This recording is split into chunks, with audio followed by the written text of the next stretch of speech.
The thing about going out into the farewell wilderness in Days Gone is that everything is trying to kill you.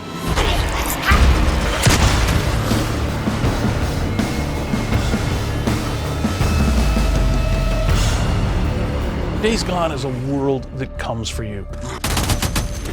It's a world that is dangerous everywhere you go.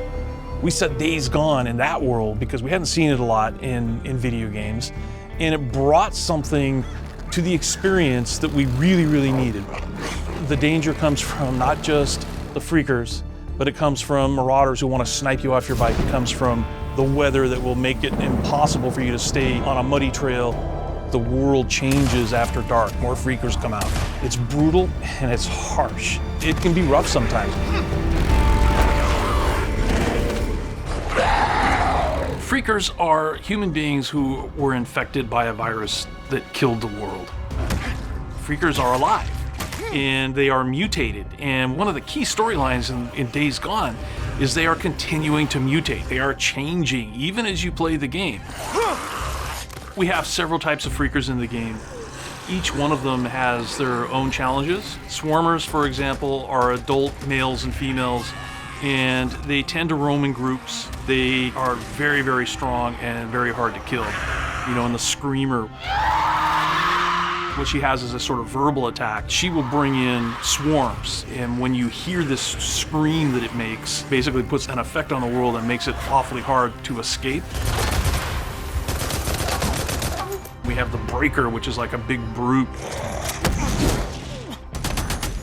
You're gonna run into infected animals. Rest in Peace is a cult that worships the Freakers.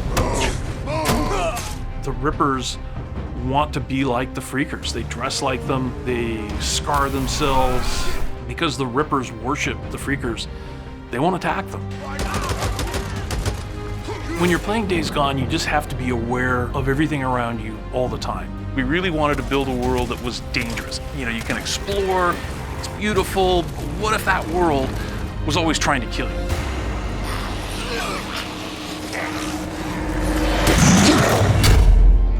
The thing about a game like Days Gone is it's the sum of its parts, so that you have, you know, the open world, and you have a bike, and you have enemies, you have humans and freakers and animals, and you have lots of tools to deal with them.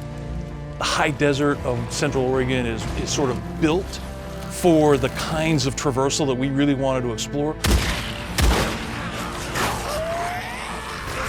We are so excited to have players finally be able to jump into the farewell wilderness in the world of Days Gone and get a sense of who Deacon St. John is and what this experience is. So when this thing comes out on April 26th, we are just so excited to see what you think about this world.